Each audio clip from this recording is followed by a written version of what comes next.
Hai hai hai, gimana kabar semuanya? Semoga sehat selalu ya, serta dimudahkan segala urusannya, amin. Ya, di hari ini kita akan membahas sebuah film di mana menceritakan seorang mantan pembunuh bayaran nomor 1 berusaha hidup damai mengisi kesehariannya dengan profesi sebagai pemungut sampah.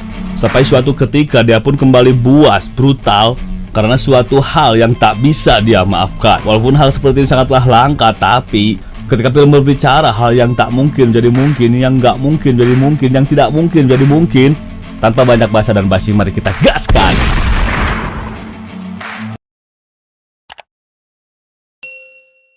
Film diawali dengan memperlihatkan sebuah truk sampah di malam yang sangat dingin. Terlihat seorang pria bernama Clint mengerjakan rutinitas malamnya, membersihkan sampah-sampah di kota itu. Clint hidup sebatang kara di mana anak dan istrinya tewas akibat kesalahan masa lalunya di dunia hitam, narkoboy, pembunuhan menjadi makanan kesehariannya tempo dulu. Kini Clint pun selalu mengingat mendiang anak semata wayangnya yang teramat sangat dia cintai. Sampai akhirnya dia bertemu dengan anak tetangganya bernama Diandra. Yah, dia sangat mirip sekali dengan mendiang anaknya Clint, mana jalan hidupnya terbalik. Clint kehilangan anaknya, sedangkan Diandra kehilangan kedua orang tuanya akibat kecelakaan. Clint menganggap Diandra sebagai anaknya sendiri. Dia selalu menyiapkan sarapan paginya sebelum Diandra berangkat ke sekolah. Scene lain terlihat bos mafia narkoboy bernama Michael. Dia sedang menunggu anaknya yang telah bebas dari penjara bernama Rocky. Lama menunggu menjemput, Rocky malah memilih pulang bersama teman-temannya ketimbang ayahnya. Di sini terlihat hubungan anak dan ayah sedang tidak baik-baik saja. Malam berikutnya, Clint melakukan rutinitas biasanya, tak sengaja melihat Michael dan anak buahnya sedang melakukan bisnis kotornya.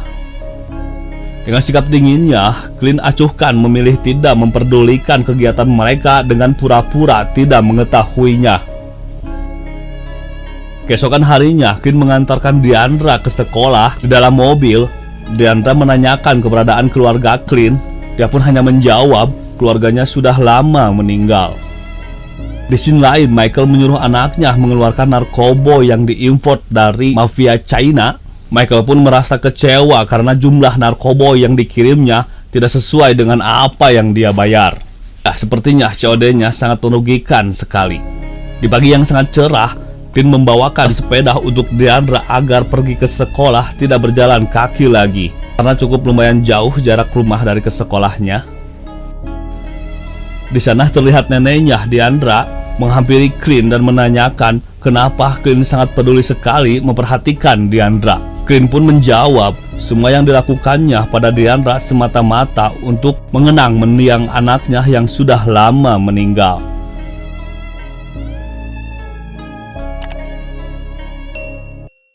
Di scene lain, Michael kembali mendapatkan kiriman narkoboynya, di mana lagi-lagi jumlah yang berbeda dengan kesepakatan.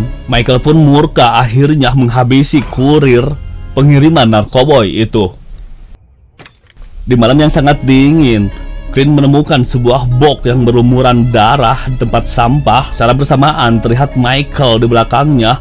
Dia pun menyuruh Clint membuang mayat itu dengan diiming-imingi uang buat beli rokok.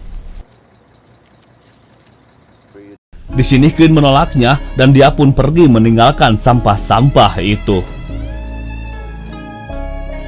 Di pagi hari, Clint seperti biasa mengerjakan rutinitasnya. Namun saat ini ada gangguan kecil di mana mobil si jimat kesayangannya mengalami masalah yang sangat klasik sekali, yaitu mogok. Secara bersamaan ketika dia asik memperbaiki mobil kesayangannya, lihat segerombolan geng tawuran sedang melintas tepat di mana dia berada. Dengan penuh penasaran, dia pun menghampirinya, namun tiba-tiba sebuah pukulan telak kepala belakangnya. Dia pun auto tak sadarkan diri. Akhirnya dia pun terbangun, sudah berada di RS dan harus menjalani scan kepala. Hasilnya pun terdapat luka kecil akibat pukulan benda tumpul itu. Di malam harinya, dia pun pulang dan tak sengaja melihat Diandra sendirian sedang menunggu neneknya yang belum pulang. Clint pun mengajak Diandra ke rumahnya untuk makan malam sambil menunggu neneknya pulang. Di rumah Clint, Diandra yang penasaran dengan sebuah box aneh. Dia pun ingin membukanya, namun Clint berada di sana dan melarangnya untuk membukanya. Di scene lain memperlihatkan Michael yang kesal dengan anaknya yang bandel, yang selalu memilih bermain seharian bersama teman-temannya. Dirasa semua bisnis kotornya ini akan diwariskan pada anaknya. Kata lain, dia akan menjadi penerus bisnis tidak sehat ini. Di pagi yang sangat cerah, Clint menemui Diandra untuk meminta maaf atas kejadian semalam. Namun sayangnya, Diandra mengacuhkan permintaan maaf Clint itu dan memilih bermain bersama anak-anak berandalan meresahkan itu.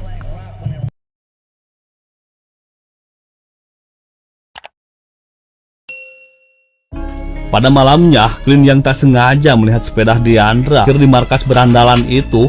Jasadnya pun merasa kurang enak. Akhirnya, dia pun memutuskan pergi memastikan keadaan Diandra. Dan benar saja, di sana Clint melihat Diandra yang sedang dicekoki alkohol. Clint pun auto ngamuk dan langsung saja menghajar mereka semua.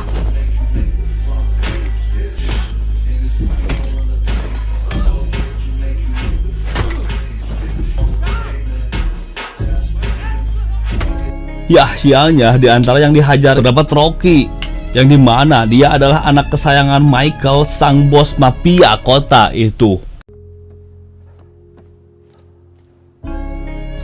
Di scene selanjutnya, dokter yang memeriksa Rocky memberitahukan bahwa Rocky harus dioperasi plastik pada wajahnya karena mengalami kerusakan permanen pada kulit wajah imutnya itu. Namun, Michael memilih tidak mengoperasinya dan membiarkan wajah anaknya rusak. Dianggap itu suatu pembelajaran untuk Rocky. Michael pun memanggil tangan kanannya, yaitu seorang oknum polisi korup, untuk mengusut pelaku penyerangan anaknya itu. Tak perlu waktu lama, oknum polisi itu memberitahukan semua identitas si pelaku bersama orang-orang yang berada di sekitarnya. Alhasil, Michael pun menyuruhnya untuk membantai Clint bersama Diandra dan neneknya. Clint yang sudah menyadari akan bahaya akhirnya membawa Diandra dan neneknya untuk pergi meninggalkan kota itu. Namun benar saja, di perjalanan dia pun dihadang polisi tangan kanan Michael itu. Dia pun bergegas kabur alias melarikan diri. Mereka pun berhasil mengelabui para pengejar itu dan tibalah di sebuah rest area. Seperti biasa, nenek dan Diandra pun pergi ke toilet karena kebelet pipis. Di luar sana, Clint yang menyadari mobilnya sudah diketahui para pengejarnya. Akhirnya dia pun memutuskan mengganti mobilnya dengan mobil yang terparkir tidak jauh di sana. Anak buah Michael yang mengetahui Clint sedang berada di rest area itu memutuskan untuk memeriksanya. Dan benar saja, mereka pun berpas-pasan dengan Diandra dan neneknya. Di luar sana, Clint yang menunggu Diandra dengan mobil baru curiannya itu menyadari akan bahaya keberadaan para anak buah Michael. Dengan sigap dia pun mulai beraksi.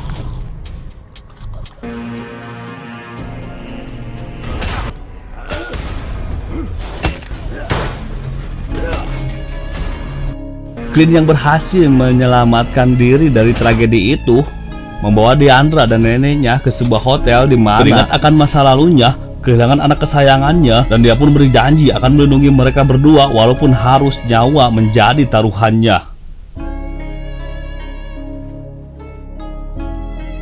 Clint pun memutuskan pergi ke tempat tinggalnya dahulu. Namun alangkah terkejutnya sesampainya di sana, dia menemukan sudah berantakan, acak-acakan, tak karuan akibat ulah para anak buah Michael pastinya.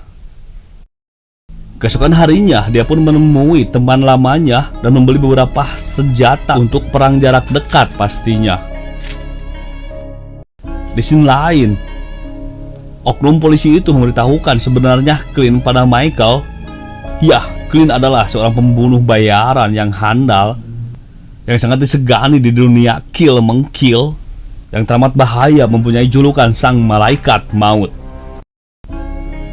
Tak lama dari obrolan itu, terlihat Clint bersiap-siap akan menyerang ke markas Michael dengan senjata lengkap pastinya. Tanpa banyak lama, Clint pun mendatangi kediaman markas Michael itu. Adu mekanik baku tembak jarak dekat pun tak dapat dihindarkan.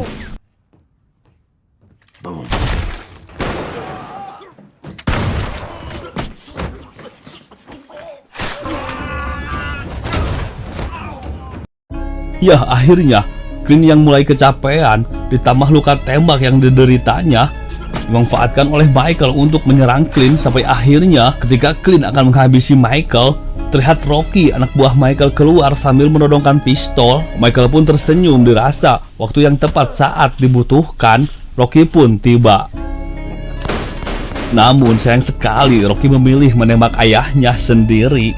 Karena kecewa telah membiarkan wajahnya menjadi rusak, Rocky pun mengarahkan senjatanya pada Clint, tapi pelurunya keburu habis. Di sana Clint pun tidak melawan dan memilih untuk membiarkannya saja. Beberapa bulan dari peristiwa itu, terlihat Diandra sedang bersepeda kembali ke kota itu, dan film pun berakhir.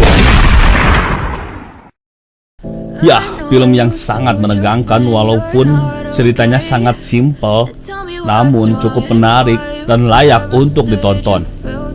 Terima kasih sudah menonton konten hari ini. Sampai ketemu lagi di konten-konten selanjutnya. See you next time. Dadah.